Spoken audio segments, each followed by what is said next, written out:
Good afternoon Kenya, this is Kenya News Alerts. Karibuni sana kwenye show yetu mwafaka inaitwa Sema Nasi. This is where you talk to us as we talk to you. Okay, you tell us what is going on and we update you. I am your host Zulfa. Today is on the 11th of April 2025. Karibuni sana. Hello, good afternoon guys. This is Plain San Felix and I welcome you to Sema Nasi show. Welcome. Welcome karibu sana Felix. Yes, so I see the Butere thing is still out here and I've gotten actually good news. I'm waiting to confirm about the news, but it is even in BBC. It is actually in the world now. Let me tell you, that thing is shaking the nation. That thing is shaking the world. Okay, so we are like everywhere. There's this Sarafina song. That one is called Uwelele or something. It says that our motherland is under attack. Our motherland is under attack. And let me tell you right now, our motherland is under attack. If young children can get a Rasta way, then hapo tusha cross boundaries tote. Hapo we have already crossed even that thin line ilikuwa imebaki sasa. It is already crossed. Okay, so as we continue, let us not forget that our motherland is under attack.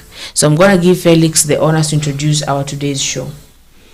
Thank you so much, guys. According to the information we have right now, is that Gachagua, Kalonzo Musyoka, Justin Muturi, and other leaders are now live at Mwai Kibaki'S memorial lecture. You as an individual, you as a Kenyan politically, how can you maybe relate this program which is going on, and why do you think these people are present there? I want you to think politically. Why do you think Kalonzo Musyoka, Gachagua are now there? At some point we can say that wherever you find a platform, it seems to be very, very normal for you to use that platform in a good way, maybe to deliver the kind of message you have. I'm very sure, me as an individual, we are going to see fireworks from that area, whereby either Gachagua is going to respond to what happened yesterday and what is going on when it comes to those issues concerning the Butere girls and other political aspects. So thank you so much for maybe joining us, and I really appreciate. By now, I want to ask you a very simple question. Why do you really think regarding Gachagua, Kalonzo Musyoka wako hivi hawataki kuachana? What did you think, my sister? I think they share the same political views at this moment. If it is not kama so kiki, they share the same political aspects. They share the same, at this point I think they are for Kenya, you know, because Gachagua for the longest time he has been, as people call it, injecting the government with the truth, you know. And let me tell you, nilikuwa kidogo pale nimeanza kuwa like, and I'm gonna go on like this, I don't know mpaka when, you know. I was saying, sasa hata kama anatuambia ukweli at this point, how is it helping us? And let me tell you, it should. You know, I don't know kama ameongelea story ya Butere. Has he talked about Butere, Gachagua or Kalonzo? I just know Amalo was there. I think I read a certain information somewhere. I don't remember well, so don't judge me. But Gachagua was saying, let those kids alone, to be alone. Yes. Let them alone. Leave them alone. Leave them alone. So you spoke about it. Yeah. So he was condemning the act of the police tear gassing the students. Let me ask you a very simple question. Yes. What comes in your mind when you see a little girl? You know, let me tell you the truth. Nowadays, yes, girls do grow at an early but they are age, 16. At an early age they Mwili can kubwa look ya like, mtoto. they can look like strong Yeah. and bigger. Yes. But let me tell you the truth, psychologically they are children. They are immature. And let me tell you the truth, by tear gassing that little girl, it is very dangerous for her because she cannot even know how to handle herself before that tear gas. If you saw, I saw one of the girls akiwa kwenye gari.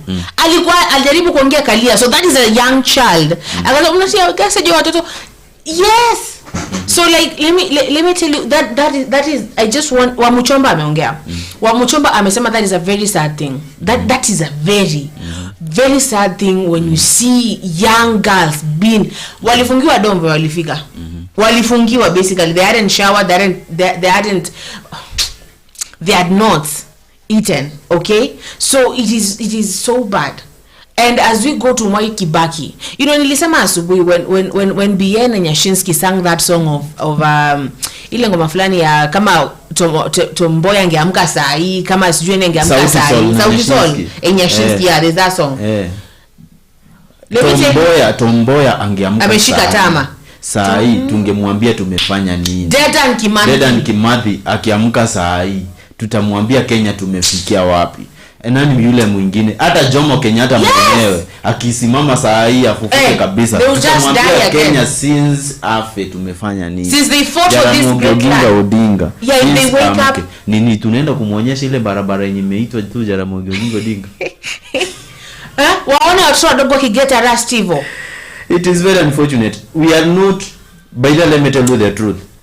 I personally have got my own points before tuelekea kwa kina Kalonzo mali wako sahi kwa sababu hapo ndivyo ndo tunaelekea. Guys, be patient kidogo, tunaelekea kwa kina Kalonzo. My sister, this is what I want every Kenyan to understand. Yes?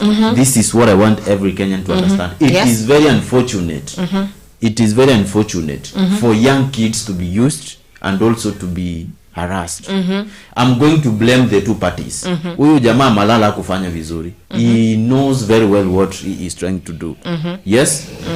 Na serikali haijafanya vizuri. Inaelewa vizuri sana watoto wako innocent. Why can't they deal with the guy waachane na watoto? Sawa? And let me tell you the truth. Kwanza watoto wako totally innocent. Hiyo play totally innocent kwa sababu mimi sikusikia mali nasema Rais Ruto. Yes. Sawa? Yes. Sikusikia mali nasema. Hapo alitaja mjina ya mtu specific. Yes. Watoto wanapigwa tia gasi yani. Mbona wanazuiliwa kuperform hiyo play? Hiyo play ingeendelea kuperformiwa, sawa? Ingeendelea kuperformiwa. Baadaye ndio watafute vile iliandikwa na nini ilifanya. Sawa? Yeah. But kwanza kuenda kuwazuia, mumewanyima rights zao, talents zao. Sana. Anyway, producer, I don't know, maybe kama the producer anaweza tupeleka huko kwa field. Mahali nani Rigathi Gachagua, Kalonzo Musyoka na Justin Muturi wako kwa Kibaki lecture. When somebody mentions the word Kibaki before you, what comes in your mind is all. I want to say comes the best president ever. I think, okay, I'm not going to say that I was much into that, but I'm going to say that free education. Sawa? I'm going to say free education. I'm going to say one of the most peaceful times, yeah? So do you really think that Kibaki ndio anaweza kuwa the most suitable president mwenye Kenya ever had? Yeah, I'm gonna say the that. Other presidents. Yes. Yeah, hakuna kitu yenye watu walicomplain. Wewe unakumbuka hata moja? Mingi sana. Kibaki?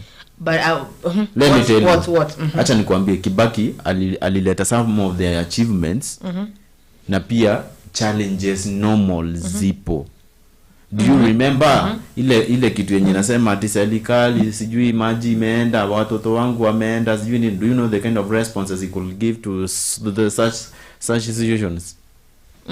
Kuba. Kusema Kuna clip fulani yenye iliwe trend inasema eti bwana yangu sijui mali yako, maji imepeleka nyumba yangu. Serikali sijui nini. Do you remember the kind of responses at some point the president could give to those situations. What did he say? Yes.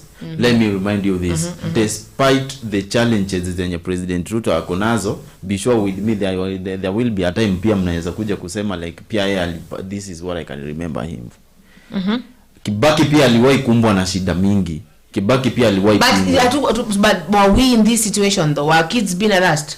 No. Exactly. No. But there's some of the... So which is your best president? My best president so far, I can't say that it is a certain individual because all of them are good. Only that ni zile challenges normal zenye maybe zinawakumba. Let me tell you the truth. Mess hata president mwenye ako hapa sasa maybe ako pressured na mess yenye iliachwa hapo. Unanielewa? Na hii mess ndio iliwahi pressure mwenye alimwachia hiyo.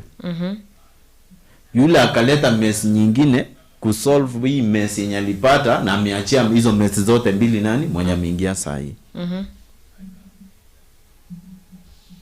But I'm gonna say something.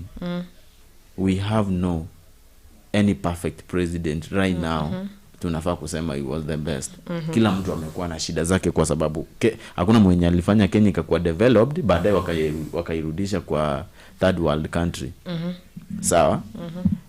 But the fact is kuna achievement zenye Kibaki mimi ninamkumbuka nazo. Kitu ya kwanza sikuwahi ona health ikiwa na issue. Kitu cha pili education ndio hiyo yenye mnaikumbuka na free primary. Yes. Si iko hadi sasa free shaisha. Hakuna free. Wanalipa fee pesa ngapi? When you really think about it, it is not free. It is not. Pale kuna comments, sawa? Let me read it. Ni Mwale Kahanji. Hi Mwale. Anasema, thanks my brother for reasoning like a man Malala should style up. I want to say one thing. So, if the president has an issue with Malala, he doesn't go for the children. He goes for Malala. Like angeshika Malala acha to perform. Shika Malala. See Malala kujua DCI 50. Shika Malala because apparently now there's an issue of someone writing, you know, right now it is controlled, everything he kept sasa ina controliwa, sindio? So he should have gone for Malala, but harassing and tear gassing the children, that one is a no. That one is crossing all boundaries. Like zote zile zimebaki unajua sisi unajua hakuna, but going for young children. And where are the children rights people actually? Wako wapi? Where are they?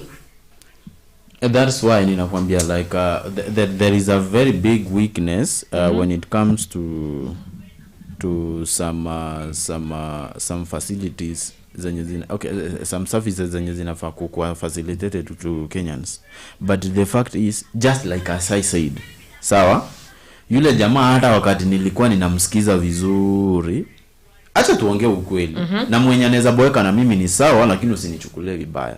I'm trying to speak my mind. It's allowed. Yes. Wakati nilikuwa najaribu kumsikiza yule jamaa vizuri, yes of course he is experienced, yes, for 25 good years in script writing, yes. Zulfa tulikuwa na nini, tulikuwa na River and the Source, yeah, tulikuwa na Kigogo, tulikuwa na Kigogo, tulikuwa na Kidagaa, tulikuwa na River Between. I didn't do Kidagaa. Haina shida, maybe you are so young. Tulikuwa na ile ilikuwa inaitwa aje akina Shashava, Simon and yule msichana. But they were all political. Ile nini ilikuwa, ile novel ilikuwa inaitwa aje? Ile ya Simon Shashava, I'll wait for you. I'll be waiting for you. Huyo soja mwenye alikuwa ameenda kupigana mahali. Mtu mwenye anaelewa anaweza andika kwa comment section. But they were all political. It was very unfortunate for this guy to write script. Is it blood in the city or something in the city? There's something in the city. But my brothers were doing that one. The very watu wa ukoma 2010. Betray in the city ni ya watu wengine pia. But this is my point. Tukimalizia ndio tuende kwa kina Kalonzo mahali wako sahi. It is very unfortunate for you to just do something intentionally. Unaelewa? I'm not supporting the government, I'm not supporting anybody here. I'm here to speak what I really think is right. watu wameanza kuviolate some freedoms zenye watu some of the freedoms we have in the constitution. Some of the individuals are now using advantage. I'm telling you the truth. It is very unfortunate for somebody to sit down and script something yenye akoshua enough like ni anachochea kabisa directly only like ni anajificha. Sawa? Why can't this person use the formula of those people? Akina Ken Waribora hawakuwa na akili ya kuandikia akina Kibaki eti wako na nini mbaya? But the government has always been criticized from time. Yes, but it was being criticized in a style. Kwa nini amecriticize aje? Hiyo na let me. Have you seen the entire play? Acha nikwambie, huyu jamaa alitumia watoto vibaya. I don't feel alitumia. No. I'm telling you the truth. Watoto wako innocent. In fact, if possible, hiyo script ingeendelea, hiyo drama yao iendelee. But the parents supported this actually. Yes. Even the parents of those kids were supporting this because someone has to speak up. Let me tell you. Someone has to say. No, bro. But I have said Zulfa. Yeah, kidogo. I have said like at this point I think he should write like a whole movie ya watu wakubwa sasa sisi. Na atukaa sasa kwa hiyo like the Sarafina story. You know that one would be good. According to me. Yeah. Mimi sina shida na hiyo. Hata mimi because that's why I'm so upset. I want everybody aelewe aje. I have no problem with that. I'm also pia I'm also trying to share something that I really need to understand for us. Right? This guy could use a very good formula to deliver this message, but not so direct to an extent you can lower the dignity of somebody who is leading the nation. Yes? But ijasema ni Kenya though. It is written in a fantasy. Not Kenya. They didn't say Kenya. They said somewhere in the Middle East. They have not talked about Kenya. They have not called out Ruto and said Ruto you must go. Walitumia jina Kasongo mahali. Kasongo, but he's not Kasongo. He's kwa idea yake imeandika Kasongo. No, wametumia Kasongo mahali. Yeah. Wakati wametumia Kasongo, yes, we really understand very well that this is a nickname given to a prominent leader in the country. Yes, so yes, already accepted that nickname. Baya nataka nikuulize kitu ya kwanza nataka bado ukumbuke ni I'm not supporting anybody here.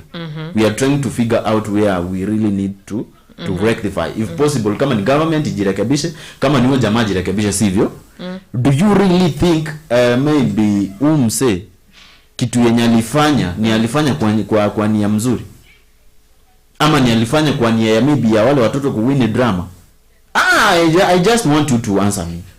Ni aliandika hiyo kitu wale watoto waende kuwin drama? Yeah. And to express nani kioo cha jamii. Sana ya reflect whatever is happening in the community. And whatever that play was writing, it was about whatever is happening in the community. We cannot be so afraid that we cannot speak up what is happening. I mean, here we are, Felix. Speaking day in day out, we are always speaking about the things that are happening here. What if unasema sasa Kenya News Alert ifungwe, Felix? What if wakuja waseme Kenya News Alert nashanga ikiongea kuhusu sijui nani, juzi waliongelea Karen, siku nyingine waliongelea sijui nani wa huko Kisumu alijenga nyumba matope, then waongelea sijui nani. If that happens, then sasa what will we do? Waseme Kenya News Alert ifungwe. Na tukuja hapa tupigwe na tear gas sisi. Anyway. Let me just cut this long story short by saying that even if we have the freedom of speech, let us not make this freedom of speech maybe to be misused by some of the individuals and maybe other people. Let us have respect and we know our rights. Yes, able to subiri your ballot, at least hizo rights zetu zitusaidie. Na kujiexpress si mbaya, but let us not express ourselves using awkward formulas that will rhyme and violate our freedoms that maybe in short let us not violate some of the freedom of maybe our rights and freedom of speeches because we are covered by the constitution. Someone has said kwa comment, sawa? Endo Stella Kerubo, I love the name Kerubo so much. So weka Matiang'i ndio mtajua hii Kenya iko wapi. Actually many people do believe that Matiang'i will be a dictator. Why is that? But let us go first there, then you shall come. Let us go to the field where maybe those individuals are. Ako hapa namuona akuja aseme kidogo, alafu then from there we will take the other side of the politics. Thank you. Zemnyao. Please mpigie makofi. Kuna wakati nilienda Denmark, Norway sorry. Nikakuta mzee kama huyo wakati tuliitwa kwa delegates ya convention of the party, Conservative Party. Tuliinvitiwa huko. Nikaona wazee ambao wanabeba na wheelbarrow, and not wheelbarrow, what do you call it, the wheelchair. 9 of them. Wanakuja kukaa hapa wakitazama what they have done and celebrating their parties.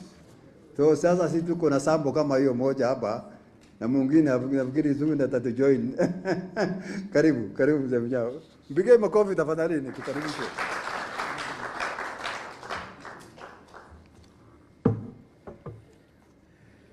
Thank you, Dr. Haji, Secretary General of the Democratic Party of Kenya, and all of you ladies and gentlemen. Hamujambo. The day is good, the year is good, we should go here. I will not take long, I will take a short while. But I will first rehearse something which was said by Professor Gachagua. Has he gone out? So when you were talking, you talked about Vision 2030. It really shocked me because if I ever took over from the time Kibaki left us, I would have walked out. Because it means that I have been there doing nothing. Because if Kibaki planned for Kenya up to 2030, we have not even finished. We are still continuing with his programs and his vision.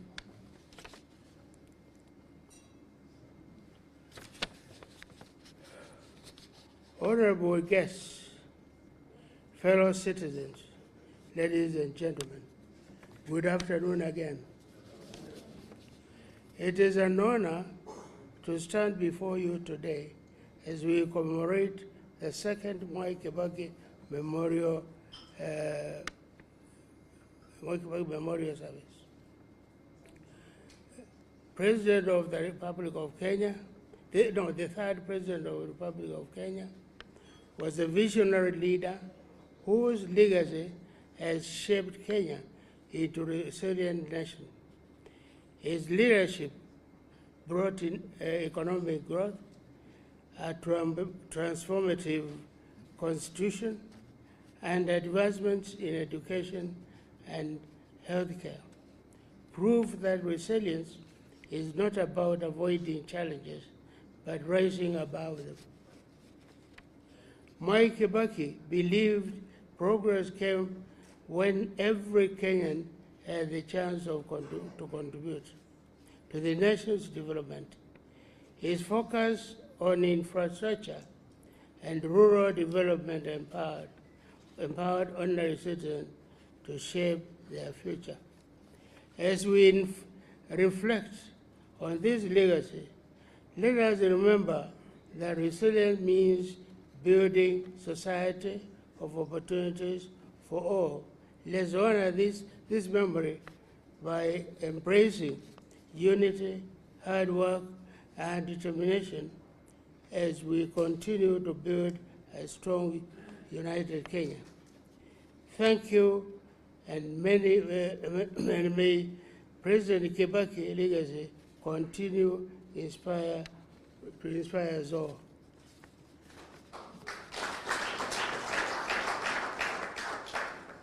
DP, for those who found it, was formed way back.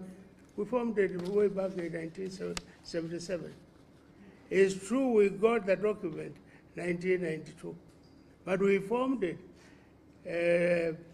1977. And in Parliament, when we are there, we used to walk out, those who knew what we are doing, to walk out and go somewhere behind in Parliament, near an office which was Norman Nyaga's, because he was controlling us, Parliament, and then talk in there. because outside we could not, you knew the kind of pressure everybody was during that time. So we had only to talk up there and then pass. But 1992, we got that document from the registrar. Immediately we got that document, Kibaki, myself, and Honorable Karume left here because when we had formed a DP, there is an American who was coming here to talk to us, an ambassador, and he was prevented at the airport because he was told, now where are you going? I'm going to teach democracy in Kenya. He said, you walk out, guys. No, nothing like that. He was refused. So during that time, 1992, immediately we got the document because that leader from USA had been, he went from there, he just went back, he didn't continue. So immediately we got the document, we flew from there to Washington. At that time, there was the president who was carrying. And we went there with our document. We told the American government, here you are in Kenya now. We are a democratic country. You can come anytime you want.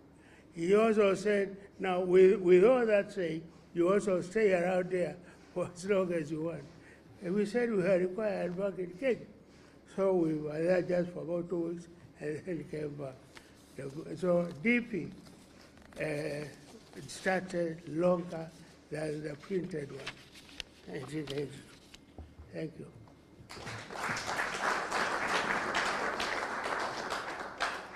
Asante sana. Tafadhali nimkumbushe makofi kidogo. Asante sana Mzee Munyang.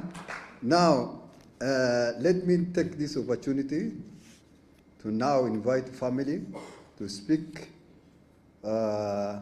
Judy, I think we are going to speak on behalf of the family. Please come and speak to us. We have started this program with the family and the party. Karibu Judy, thank you. My coffee, please.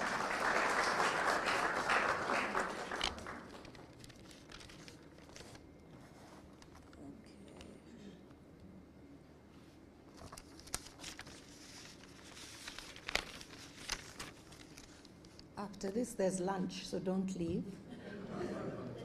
Okay.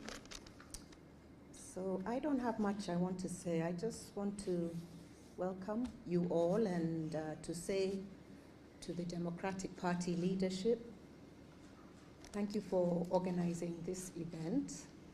And I wish to recognize the presence of the two deputy presidents, Honorable Kalonzo Musyoka and Honorable Rigathi Gachagua. You're welcome. It's significant that you're here, Deputy President, because, as you know, our late dad was a vice president for 10 years, President Mwai's vice president. So your presence here is recognition of his standing in history. Thank you. Ambassador Mudaura, thank you very much for joining us. You were a pillar of strength. Mzee could not have done it without you. And who else? Honorable Justin Muturi, karibu sana. I know you served, you were a member of parliament during Mzee's tenure, and we recognize your presence. Karibu sana. And I don't want to forget anybody. I'm told politicians are very sensitive. So let me say, distinguished guests, ladies and gentlemen, we are greatly honored by your presence here today. It has been a great pleasure to host you and to also receive your warmth as we remember our father, the third President of the Republic of Kenya. From the presentations made today and the vibrant discussions, it is clear that we all know that Kenya has the human resource and goodwill to grow to even greater heights of prosperity. As we leave here, let us hold that thought and continuously strive to be a part of the development process in whatever small or big way we can manage. It is our collective efforts that matter. On behalf of my family, I thank you and the following for all that they have done to make this event memorable: the organizing committee, Professor Michael Shege, Professor Kivuda Kibwana, Dr. Mukisa Kitui, Professor Peter Kawanja. We thank you all very much from the deepest depths of our hearts, and please stay on for lunch. And we also look forward to seeing you again in next year's memorial lecture. God bless you all.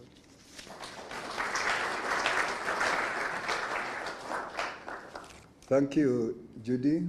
On behalf of the family, we thank you so sincerely, because we have been in that committee with you for all those 3 months organizing this committee.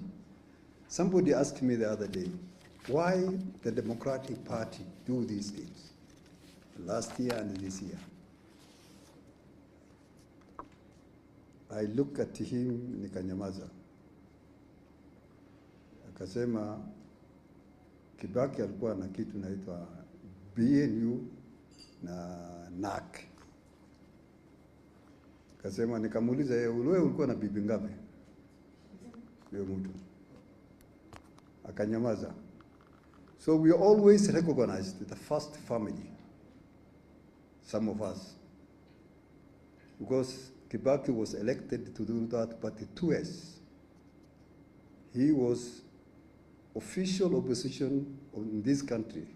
We have never had from the Democratic Party official opposition. Hii ingine wakiingia tu kidogo namna hiyo wamenyakuliwa, wameingia kwa serikali.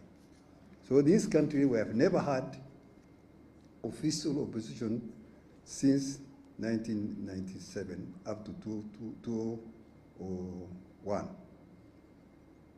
Therefore, we are continue to remember that is our leader. He's the one who formed this party.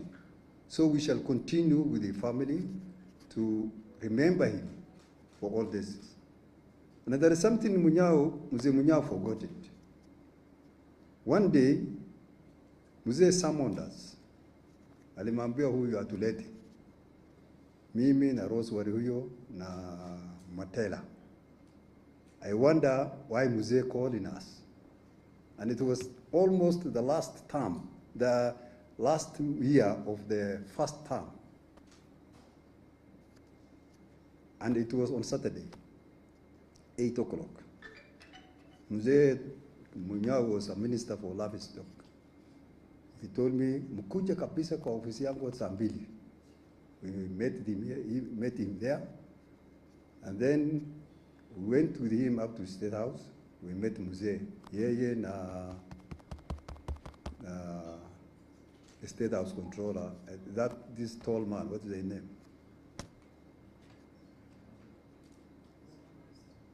Murade. That person.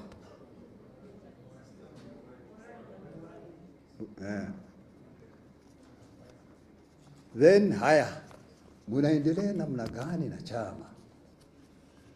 Kameleza ile mambo hivyo. Tuliongea mambo ya kumaliza, akasema sikizeni sasa. Sisi tuko kwa serikali huko. Na nyinyi mko huko mnafanya kazi nyingine. Kwa hivyo hiyo chama mchunge. Usiharibu hiyo chama, inaweza kutokea kiongozi mwingine kuongoza hii nchi vizuri. That is his word from that Mzee. Some of us, we have never forgot that things. That is why tunangangana tu, tunashikilia chama isimalizike. At least when some of us were around and we know that words, what we have been told that Mzee, we say hiyo kitu isishe. And I want to appeal leadership of Nyeri. I think most of you senior people, politicians, mko hapa. Please, I plead to you. That constituency of Othaya, na hata ikiwezekana 2 MCAs, iwe ichaguliwe na mtu kutoka Democratic Party. so that that continues. So that continues of remembering that Mzee, even if some of us were not there, we shall continue to be there. Sasa kama mahali yeye ametoka mwenyewe, nyinyi mnaweka watu wengine, chama si inakuwa namna gani? Nani atakumbuka hii Mzee jamani? Tafadhalini, I plead to you, mwangalie huko. Now, mimi namaliza. I want to call a son of Nyeri from that area, a senior person, to take over now from here to introduce this team which is come with. Also, atuambie njia gani tutaelekea na mambo gani inaendelea. The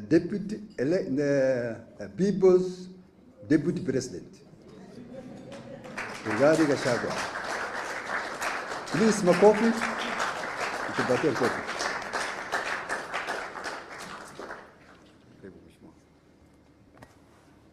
Thank you very much, Haji.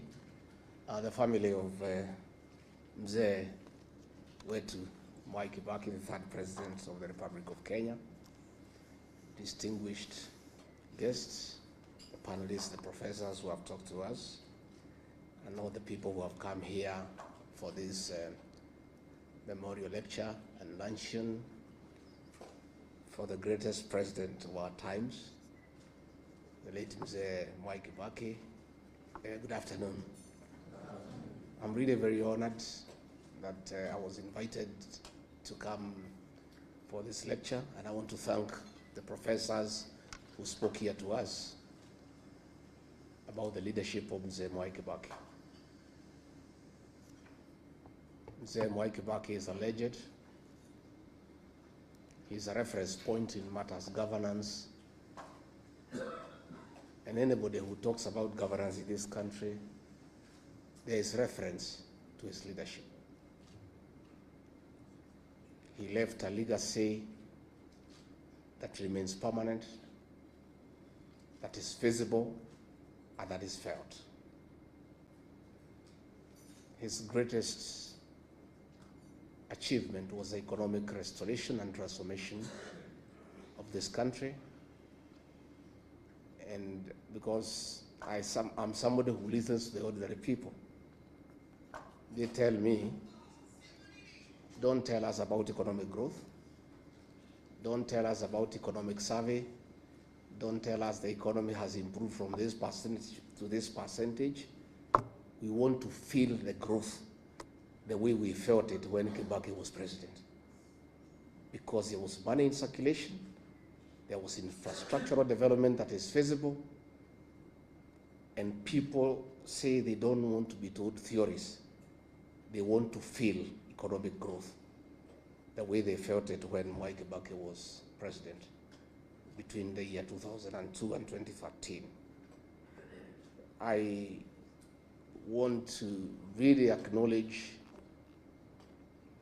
the culture of hard work that the late president inculcated in all of us, asking people to work hard. I remember when he was sworn in as president and he made his first visit to Ubaya, and those of us from Nyeri were very excited to welcome our son home, and we were lining up everywhere waiting for him. And when he reached Karatina, where I was, he didn't come out of the vehicle. And he lowered the window by a few inches, and then called a PC, akamuuliza, bwana PC, nini naendelea hapa? Hii watu yote, it was around 11. Nani nachuna majani chai? The country was transformed. The culture of hard work. I want to say that many people today who are solid in this country, I included, we made our money during the time of Mwai Kibaki because government documents were respected. If you had an LPO issued to you from government, you could walk into a bank and get 50% as LPO financing because you do the work and you would get paid. Today, if you go to an LPO, to a bank, nobody will talk to you. He really dignified government contracts by making sure that contracts were only given when money was available and there was budgetary support.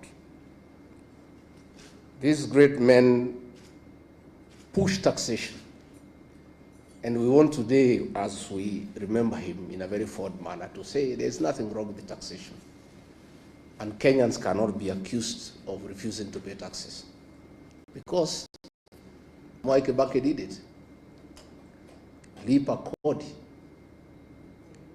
ujitegemee, and people paid taxes, and they didn't complain because they saw a corresponding development and services. Kenyans don't have a problem with paying taxes, but Kenyans have a big problem in paying taxes that they cannot see what the money is doing.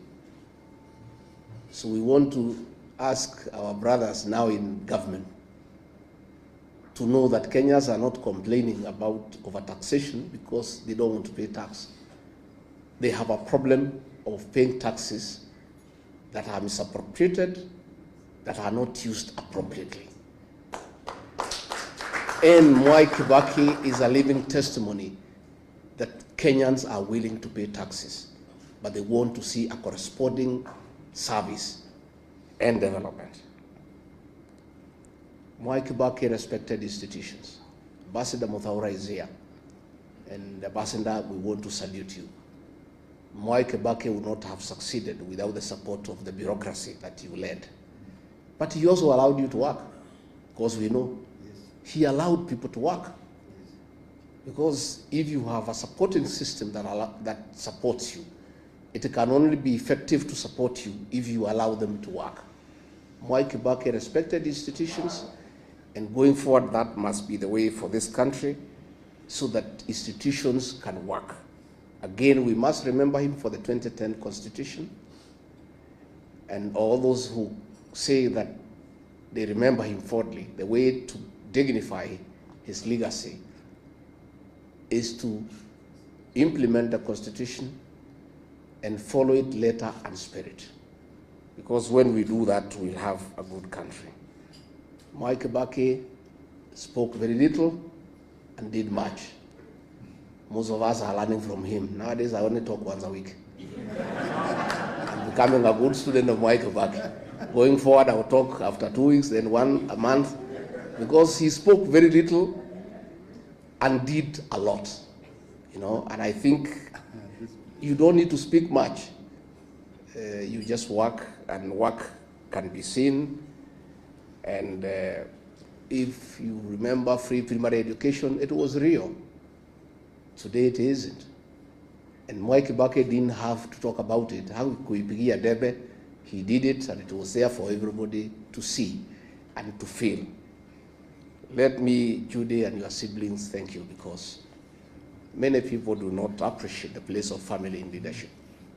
There's no leader who can succeed if you don't have family support. The fact that Mwai Kibaki was a very successful leader in this country speaks volume of the support that the family gave him. And therefore, as we celebrate him, we want to honor the family for standing behind your father, supporting him at home, and allowing him to dedicate his life to the service of this great republic. Again, we also want to honor the Kibaki family because despite many challenges and temptations, you never allowed yourselves to be misused by entrepreneurs to spoil the name of your father and yourselves.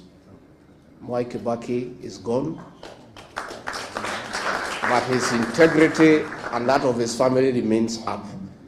Nobody has ever suited Mwai Kibaki and his family in any scandal in this country. And we know the temptations around family by people who want to use proximity to power. So you have really dignified your father because his name is good, and nobody has ever thrown him into anything that would have looked conflict of interest or commercial interest for his tenure in State House. He did a good job, and we want to really salute the family because that is really the way to go. Dr. Mukisa Kitui, we are envious of the cabinet you served at Mwai Kibaki, that you are allowed to speak. Justin Muturi and I can tell you, in the cabinet we served, it's only me and him who could speak. And that is why we had to be edged out. The rest are flower girls and praise and worship choir. So we would have wanted, if things could reverse and we served at Mwai Kibaki, we would have enjoyed, because he would have allowed us to contribute, to make meaningful contribution to the management of the affairs of this country. Haji, I've heard you correctly about the place of DP in Othaya, but I'm more concerned not even about DP in Othaya. I am more concerned about the quality of leadership in that constituency that was led by Mwai Kibaki. A graduate of the London School of Economics, the greatest president of all times, a man who represented Othaya with wisdom, a man who was a good debater. Then, when he was gone, the replacement of Mwai Kibaki, like today, it's a shame. Member of Parliament who never speaks in Parliament at all, who hasn't made any contribution on the floor of the House. And Othaya now is a pale shadow of the Othaya under Mwai Kibaki. Coming this general election in 2027, we shall talk to the people of Othaya to dignify the late Mwai Kibaki by looking for a quality legislator who, even if he cannot measure up to the level of Mwai Kibaki, can be there 60–70%. But the present situation in Othaya is embarrassing and is very demeaning to the late Mwai Kibaki and his family. And Othaya people are crying for a change, and we'll be having conversation with them so that they can look for quality leadership that can be able to hold the name of that great old man in high repute. So mimi nimeshukuru sana, tuko hapa na viongozi wengi ambaye sijui Haji unataka tuwapatie, unataka tufanye namna gani? We introduce them? What do you want to introduce them? Yeah, tuko na the Honorable Eugene Wamalwa, kiongozi wetu. Kuja useme jambo. His late brother was vice president to Mwai Kibaki, na alikuwa na kizungu mingi sana. Hata huyu wako na kizungu mingi. But he served Mwai Kibaki well, so kuja sema jambo. Thank you very much, Your Excellency, the Kibaki family, the DP leadership, the distinguished panel, and distinguished guests. Good afternoon. Let me start by thanking the Kibaki family and also the DP leadership for giving us the opportunity to be here today to remember a great leader. And as His Excellency has said, I think he's the most consequential leader of our republic. And as we remember him today, we remember words of a wise man who said that sometimes we are all warmed by fires we did not light, and we drink from wells we did not dig. This great leader, when you look at his symbol, there was something very unique about Kibaki. It was always about light. His symbol ya DP ilikuwa ni taa, mwangaza, lighting the way. When we came to NAC and several of our parties came together, my late brother had fought Kenya, we had others. Forming NAC again, Kibaki chose light, mwenge, yes, the torch, yes, to light the way. And the light that he left us is the Vision 2030. That is still the light guiding the journey that is our national development. We're in 2025. We have 5 years to go to 2030.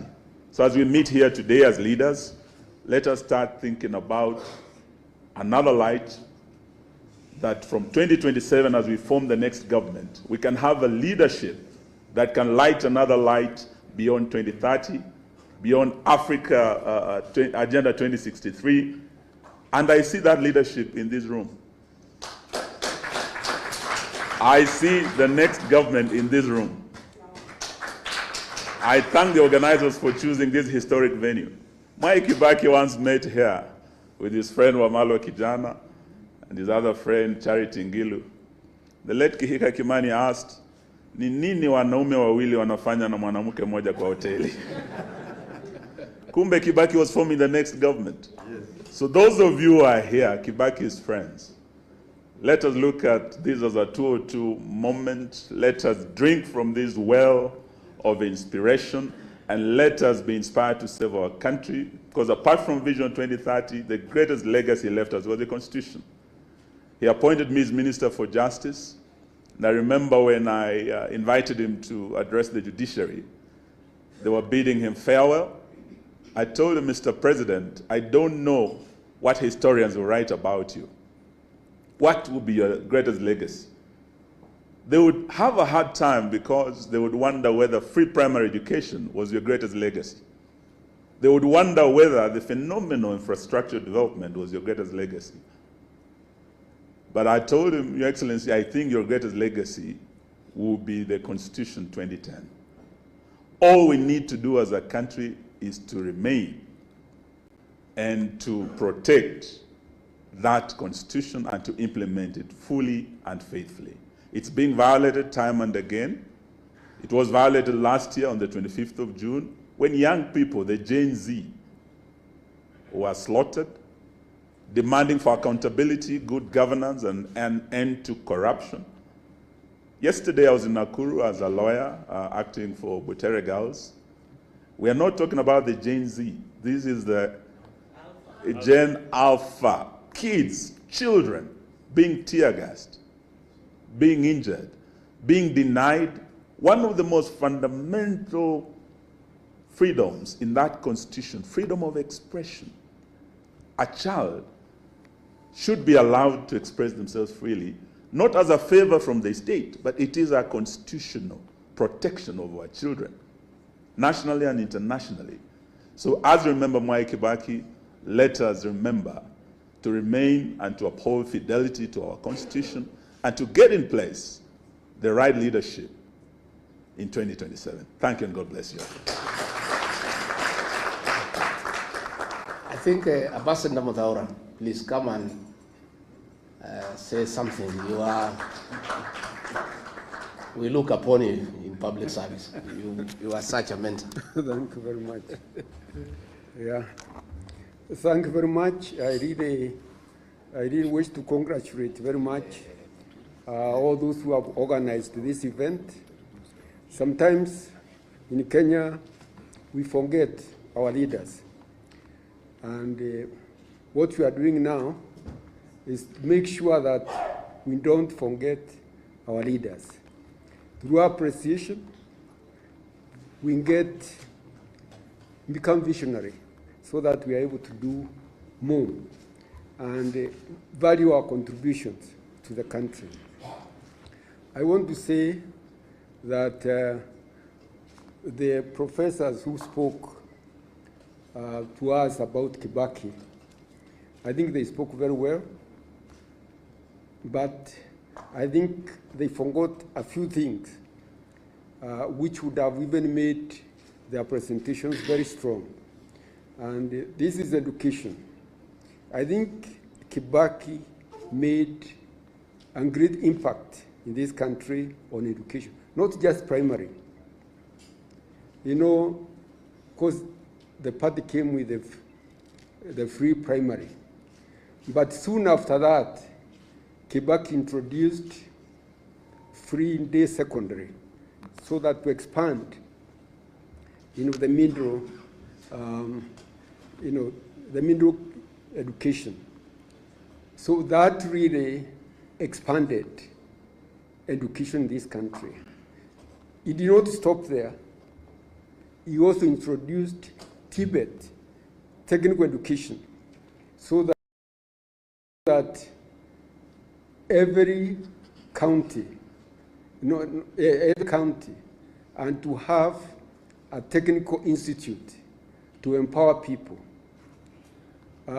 More than that, he expanded the university education from 6 public universities to 22. And soon after, the number went even up to I think that 3, that 4.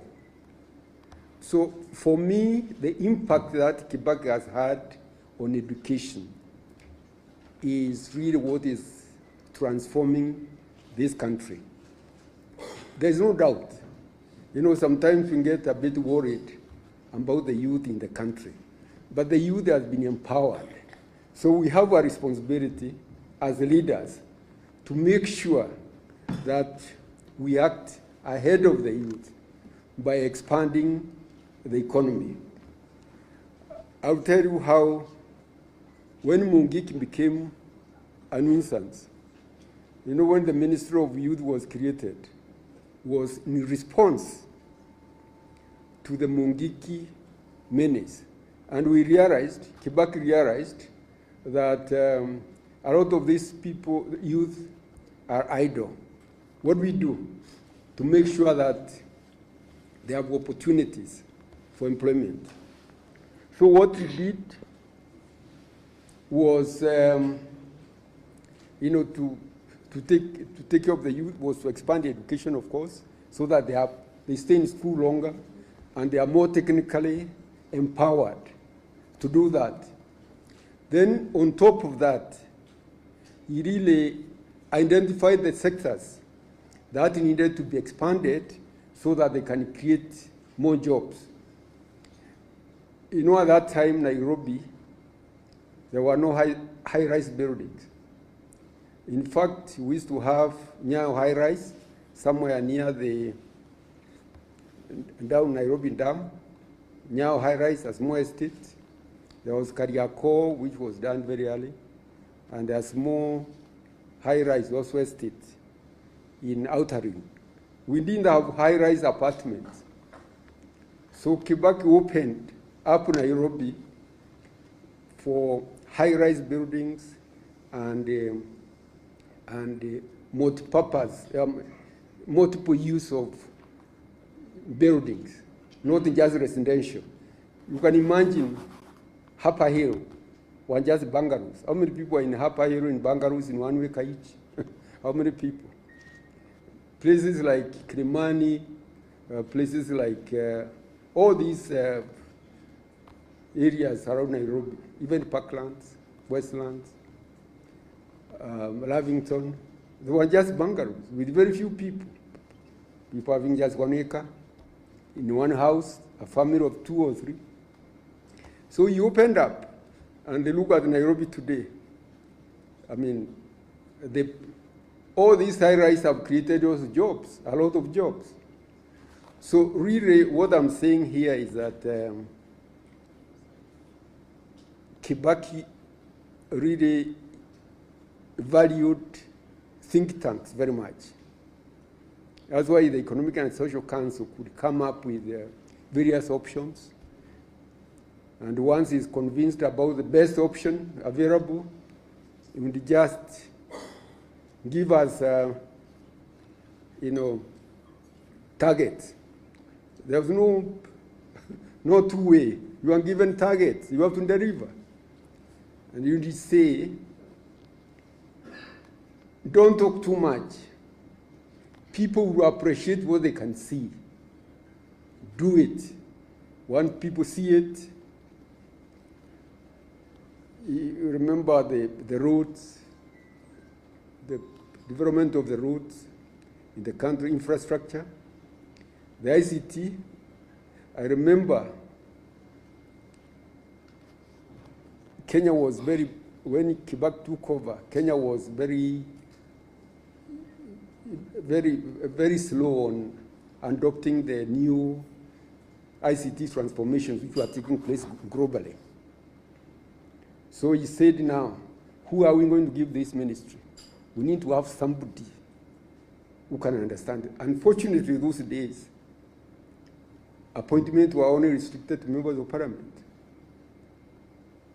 So we got one of the members of parliament, Kagwe, who had been in information, who had been, I think, a director in the Ministry of Information. He could understand more about information technology.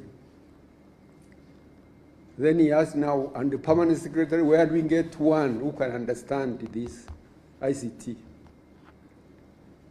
Morage said he knows of somebody,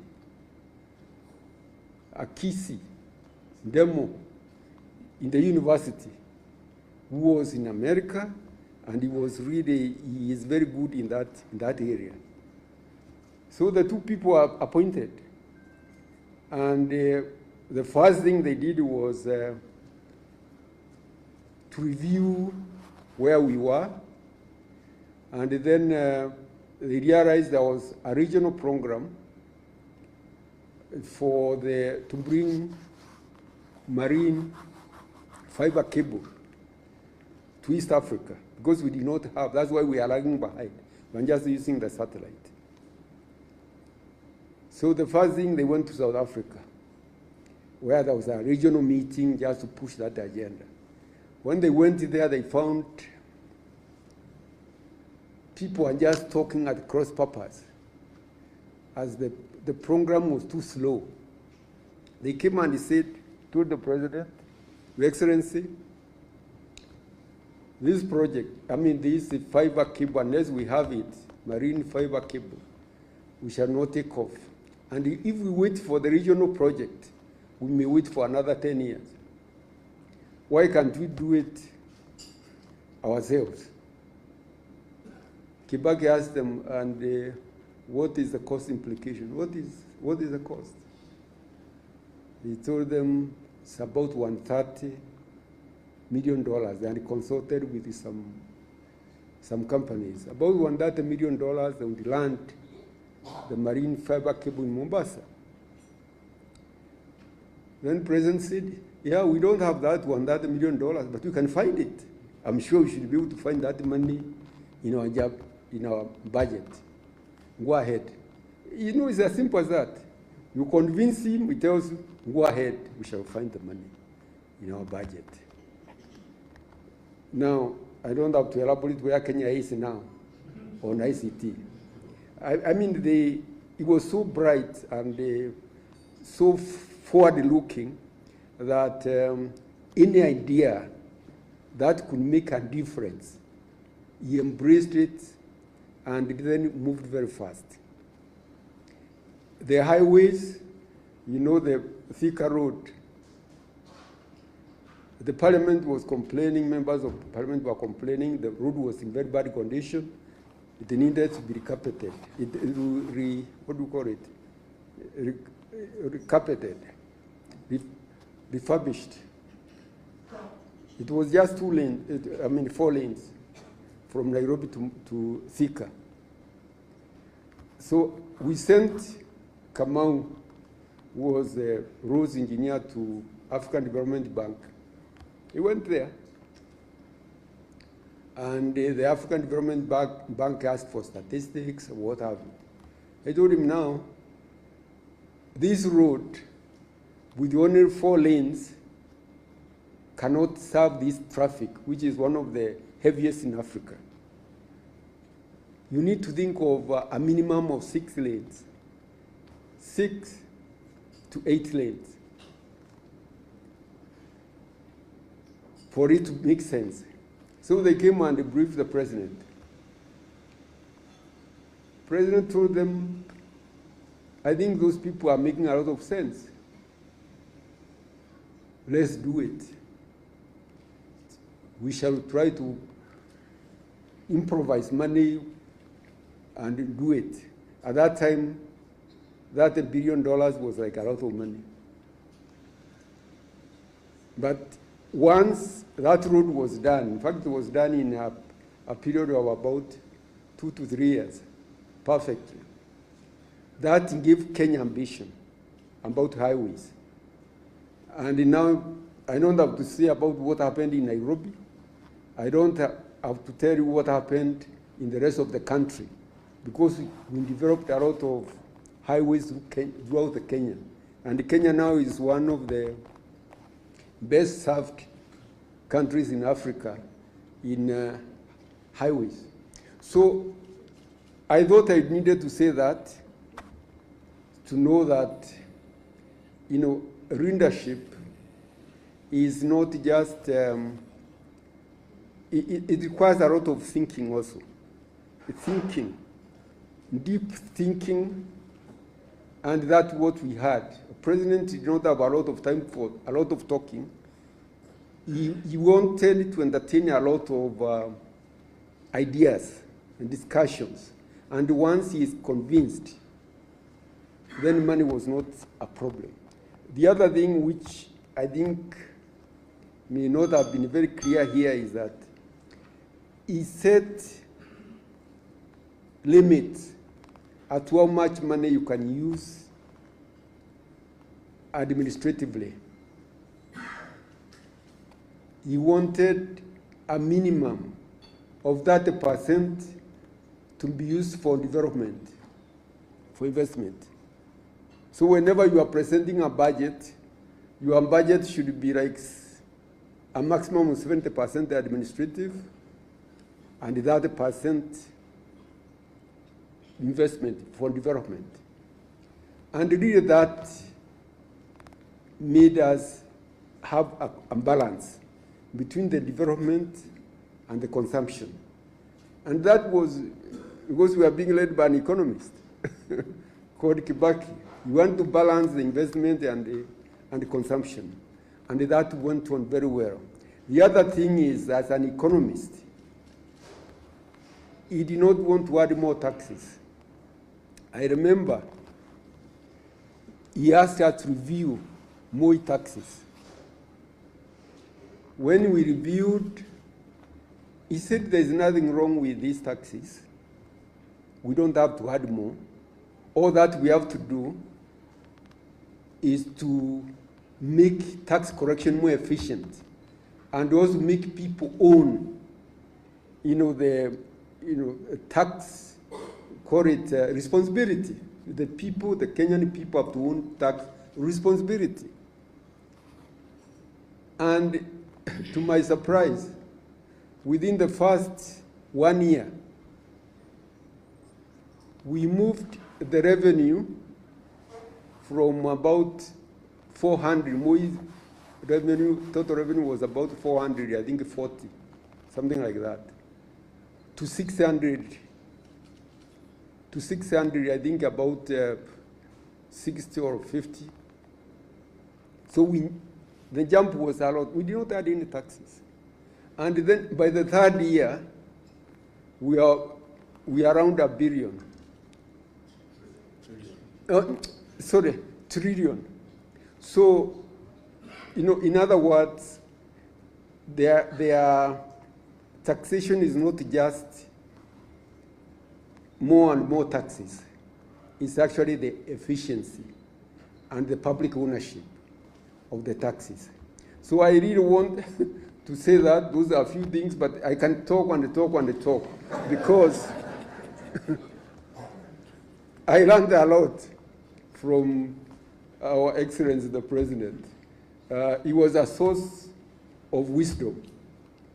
If I tell you the way he handled the post-election violence, because that was like violence imposed on him.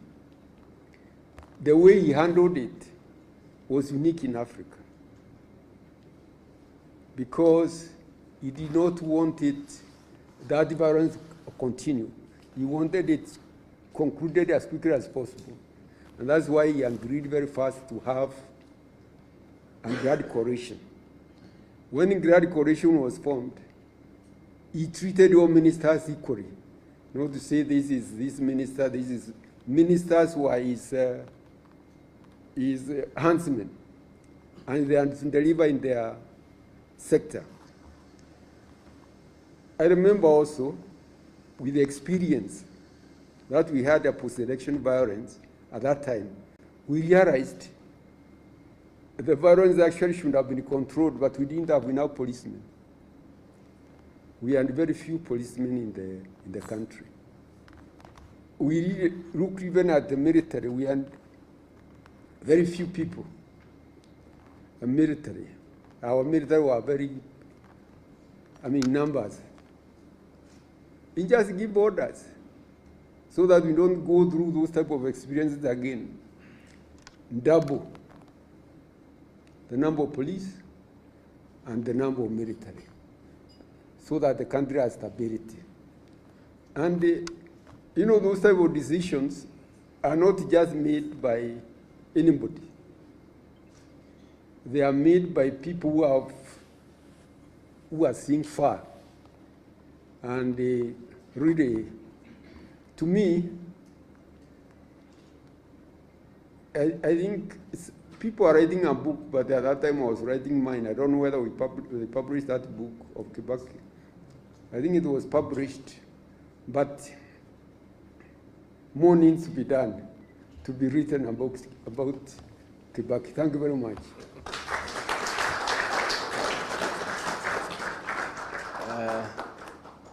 Attorney General Emeritus Justin Muturi, please don't be as brief as the ambassador. Don't be as brief as the ambassador. Exactly. He was too brief. Thank you to the family of His Excellency President Mwai Kibaki, the organizing committee, the panelists, and all of us that have attended this second lecture. Good afternoon. I'll try to copy Ambassador Mudaura. But let me say this, and indeed I intend to be extremely brief, because many people may not think, when I speak in the presence of Norman Nyaga, my good friend Mzee Joe Consolo Munyao, when I claim to be old, they always laugh at me. They think I'm a small boy. Now that I'm also claiming to be old, in that for the longest time, even when I was a young man, Norman, even as a student in high school, there's only one person in the Kenyan political leadership that I always loved to one day meet. It was President Mwai Kibaki. But because we have been told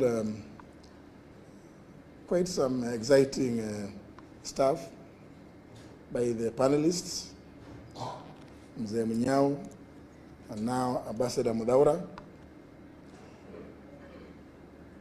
I want to just pick one point, not about his eloquence and his capacity to debate any topic in Parliament, which I found quite unique, but it's something that I think, for me,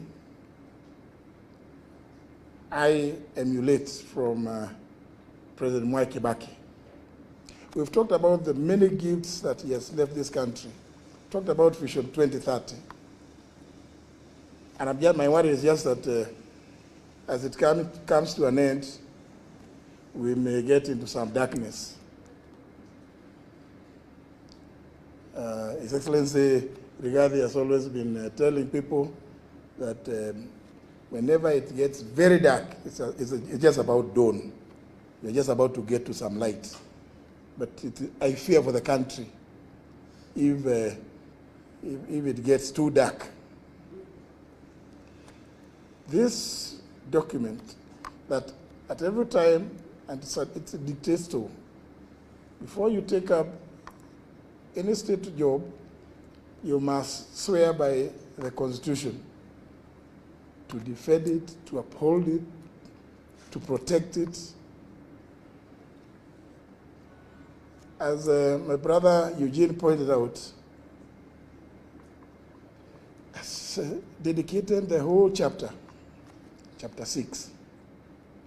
But know what? Actually, you don't need to read chapter 6. You just need to follow the public life of the longest serving member of parliament so far in this country, Mwai Kibaki. Chapter 6 is on leadership and integrity. How it is that somebody could have been in public life, in politics, that long. And to date, you don't hear anybody saying, oh, they planned this, they planned Thika Highway, but in the process of planning Thika Highway, there was this which was supposed to sort out some things. This, for me, is extremely important. Even as we read that chapter 6 on leadership and integrity, we've been told about ICT. How I wish we all in leadership could borrow a leaf that when we come up with projects, public projects, we don't do so because we have hidden private interests in there. Because virtually everything we do these days, as you go through the documents, you come to realize, oh, there's something here which is not very clear. How is it that President Mwai Kibaki went through it, Minister for Finance, Minister for Health, Assistant Minister, but you can't hear. And in those very critical dockets, to date, you cannot see or hear what we hear today. So, ladies and gentlemen, brothers and sisters, whether you read chapter 6, read about President Mwai Kibaki to know what it is. When we talk about good governance, when we talk about integrity in public leadership, in office, you just need to read the history of Mwai Kibaki. Then you can read chapter 6 as kind of a lullaby, because when you read the history of Mwai Kibaki, then integrity in public leadership, in public office, will become so clear to you that you don't need to read anything else. Many of you, I'm sure, are religious people, either Muslims or Christians or Hindus. You know, virtues, the virtues of integrity, honesty. I think there's a lot that we can learn just by reading the life of President Mwai Kibaki, because it amazes me how somebody could have been in leadership, rising to the highest office, and you still cannot hear anything, not touching even on his family, not touching him, not even his close friends. It speaks volumes. That is the legacy of Mwai Kibaki that I live with. Thank you very much.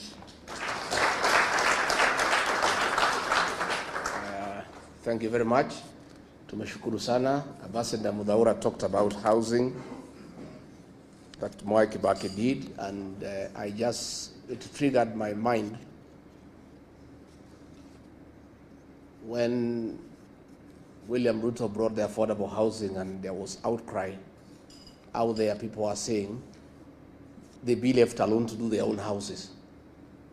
And I had a conversation with him, and he says, no, we need houses. And I told him, Mwai Kibaki did a lot of housing, but not the actual construction.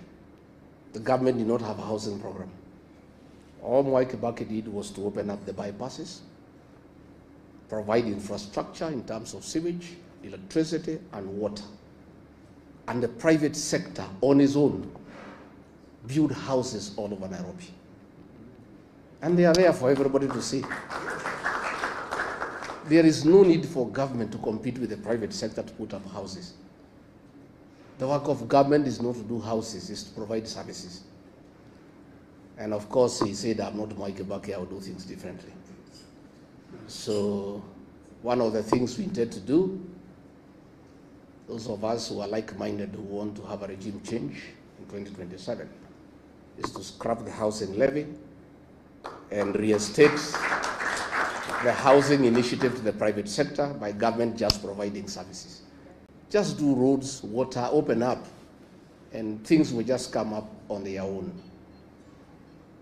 Again, I must say, I went to see Mwai Kibaki in 1988. I was a student leader at the University of Nairobi. I was the chairman of the Nyeri University Student Association. And through my then member of parliament, the late MATIANG'I, I sought an appointment to see the vice president, and I went to his office in Jogo House. And we had a lot of discussion, and he wanted to know what are my ambitions, and I told him I'm interested in business. I had thought he would give me some money to start the business. Not Mwai Kibaki. He went on his shelf, behind him, there were many books. And he looked through, produced one book and gave it to me. That book, the author is called Jonathan Black. It's called The Oil. He said, if you want to do business, go and read this book, you'll be a good businessman. That is his mentorship, and today I'm a good businessman, instead of tokenism. Judy, please work quickly to finish the mausoleum in Othaya, because much as we are having this ceremony here, the villagers back home would like to celebrate Mzee, and they would like to come and remember him. And since we cannot bring them here to Nairobi to listen to Professor Kagwanja and foreign policy, they would just like to come to Othaya just to remember the old man for what he did for the people of Othaya, for what he did for the people of this country. Professor Kagwanja, thank you.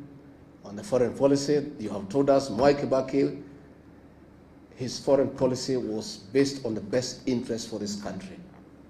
The other day I talked about our foreign policy in Sudan that is driven by commercial interest. And I saw one of the Root of Flower girls yesterday trying to lecture me that I shouldn't talk about it because I sold to some constitution. The constitution that I and Muturi sold to is to do the right thing and to keep the law. It's not to enable other countries to buy arms to kill children. And Eugene Wamalwa, you know, we are looking at what is happening about Butere girls. We are unable to understand what is this viciousness against children by the present government. Even the colonial government that was very brutal, it never went for the children. Muzungu, they were very brutal, but they spared the children. So we have seen a situation where an administration has panicked because this one term is becoming real. So they have gone berserk. They have gone berserk, and they are now fighting shadows, including schoolgirls. From 2 girls, from 3 girls. These are harmless girls. How fluid is your government if girls can bring it down? Girls. Surely. You know. So when you look at the situation in the Sudan, we are allowing gold to be processed in Kenya and guns to be smuggled through Nairobi to go and kill children in the Sudan. So we are asking, what is this bile against young children? We saw the killing of the Gen Zs, the abductions of young children. What is this bile against innocent young children? So as we move on, let's pray for the country. And Ambassador, again, to shukuru wewe. Now I'm looking at General Gachagua here, and I want to say, if General Gachagua was the director of NIS, that play would not have been banned in Nakuru if it had to be banned. Because it came all the way from the sub-county, nobody noticed. It went to the county, nobody noticed. It went to the region and it became number 3, nobody noticed. They only noticed about it in Nakuru, in the finals, because of a failed intelligence system. You know, that will not happen. So if a decision needed to be made that is a bad play and people should not see it, ingesimamishiwa huko mbali, because the officers on the ground every day, lakini watu wote wamelala, kila mtu anatafuta pesa. Hii serikali ni ya biashara. Watu ya intelligence wanatafuta biashara, watu ya polisi wanatafuta biashara, rais mwenyewe anatafuta biashara. Sasa, you know, these are things that would make Mwai Kibaki turn in his grave. You know, tuko na shida kubwa, lakini Mungu anatusaidia. So Jacob Haji, we are forming a political party in May. Tutatangaza. We look for a way to work with the Democratic Party. We would like to be associated with Mwai Kibaki and what he achieved. Wacha ni introduce huyu Ketu Waruguru, simama, pigia makofi. Huyu mrembo ya Laikipia. And we have our daughter. She's called Gather in Kikuyu land. The Honorable Gathoni wa Muchomba. Tuko na Masa Gakuya, alikuwa mjumbe hapo Kasarani. She has been associated with this party for a long time. Of course, tuko na Norman Nyaga na wengine, na tumeshukuru sana, and the organizers of this function, we are honored. Tuko na Jane Kihara, the great lady of Naivasha. Alichaguliwa as an MP kwa hii chama ya Democratic Party. She's a third member, ako kwa tamu ya 3. Na nikali anaangushaga wanaume 7 kila uchaguzi. Wote wanaweka chini. These strong women, they are strong people. So tumeshukuru sana, and thank you very much, and asanteni sana Ambassador Muthaura and your team that supported Mwai Kibaki. We honor you because you made him great by serving him well and helping him to steer this country, even as he advanced in age. You know, his things were going very, very well. But again, it is him who gave you the opportunity and allowed you to work. Asanteni sana. Thank you very much. Haya, mupige makofi. The people deputy president. Sio ndio hiyo? Yeye sio mtu kuandikwa, alichaguliwa na wananchi. Simpige makofi basi tusikie. Haya, asante sana. Now hata mimi mnipigie sasa makofi sababu nimemaliza shughuli yangu. I'll now hand over to Juma kuja chukue takeover. Secretary General DP. A round of applause for all that third session. We had great minds. People have taken us down the history line, and we really, really appreciate. There are 2 people between us and lunch, and I'll kindly request them to be very, very brief. Our chairman DP and the party leader. Tafadhali. Chairman first, perhaps the party leader.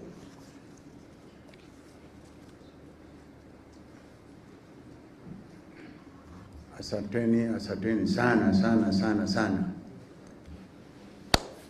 Mimi sita commit hiyo offense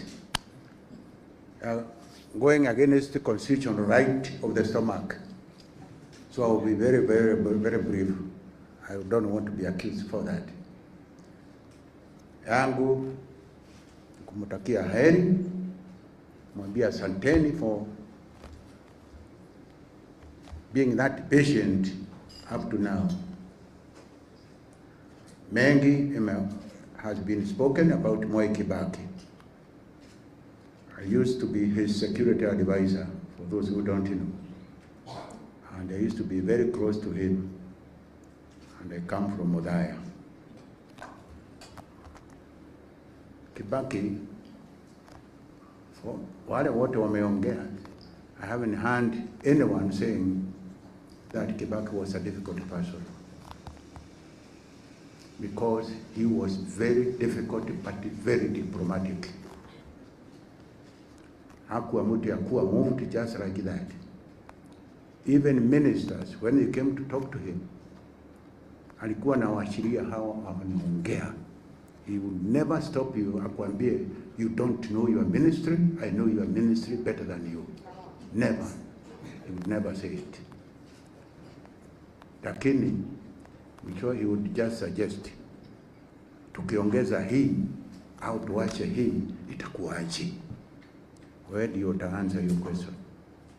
Na wakati umeongea, and you speak all the through, yeye mwenyewe alikuwa na kitabu kidogo kama hii, anatoa anaandika.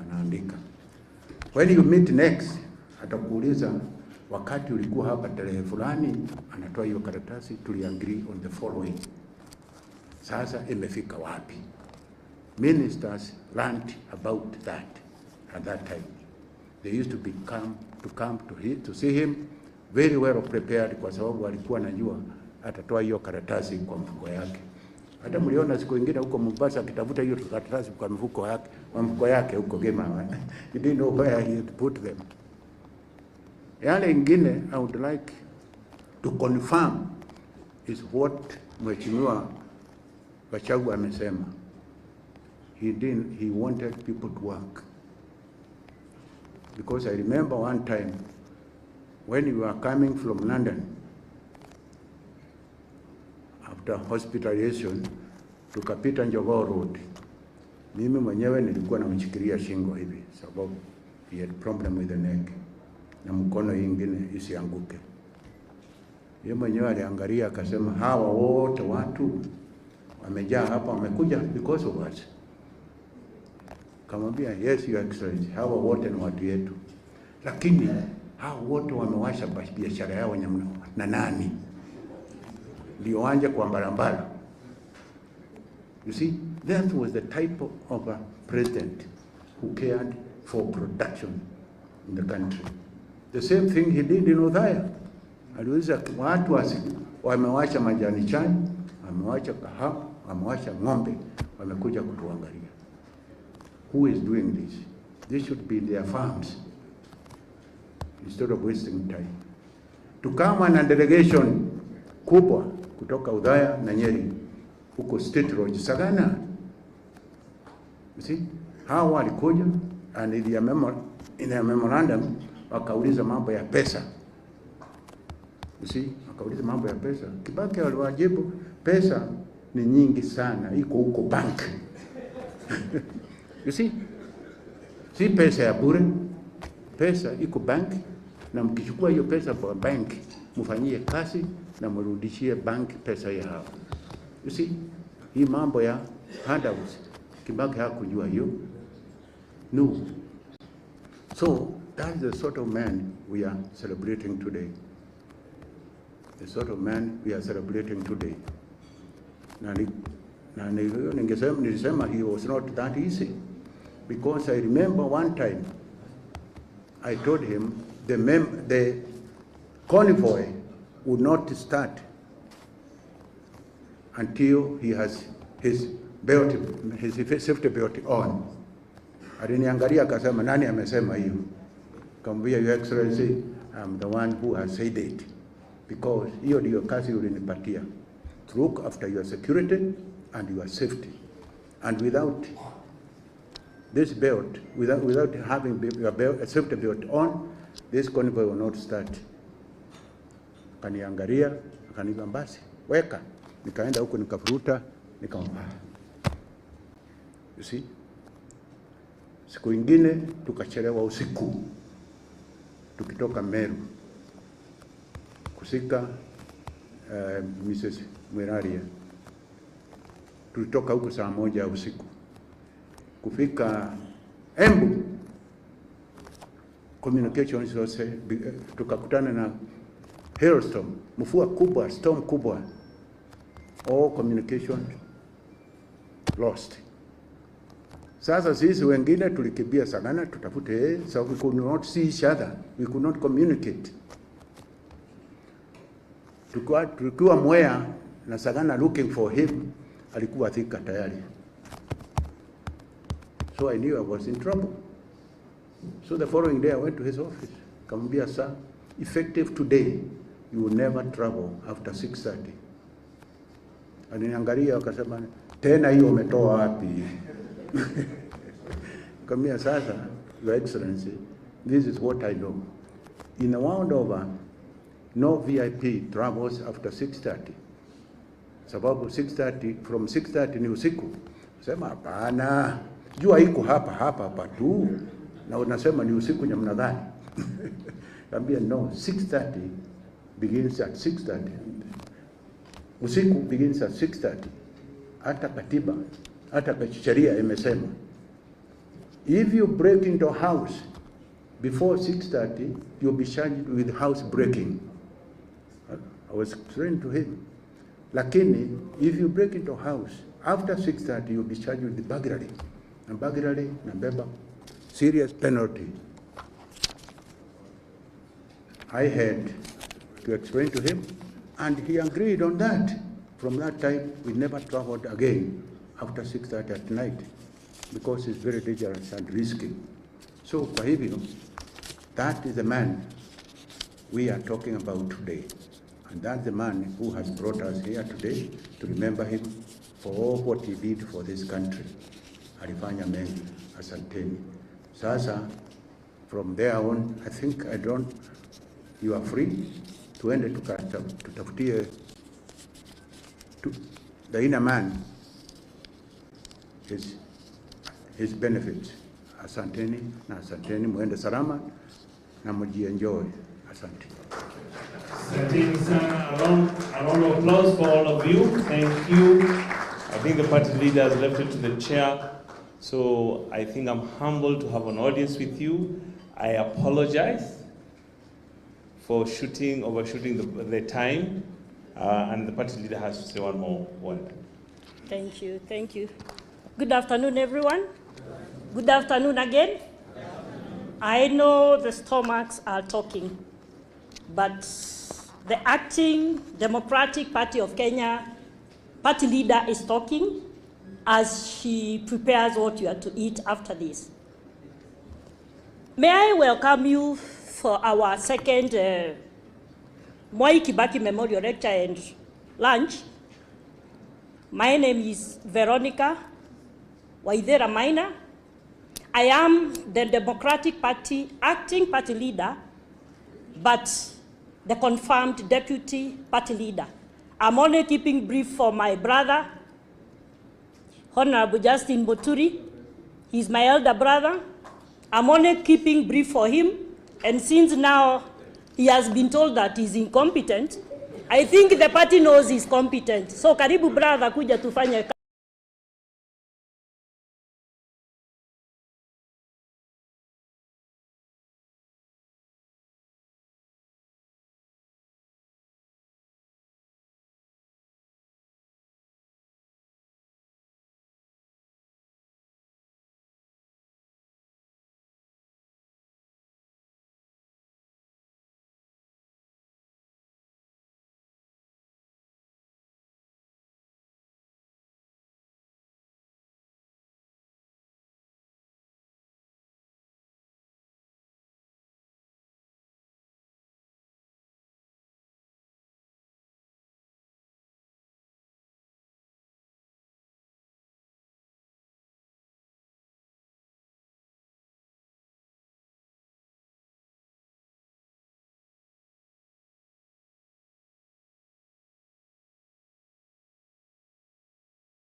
Okay.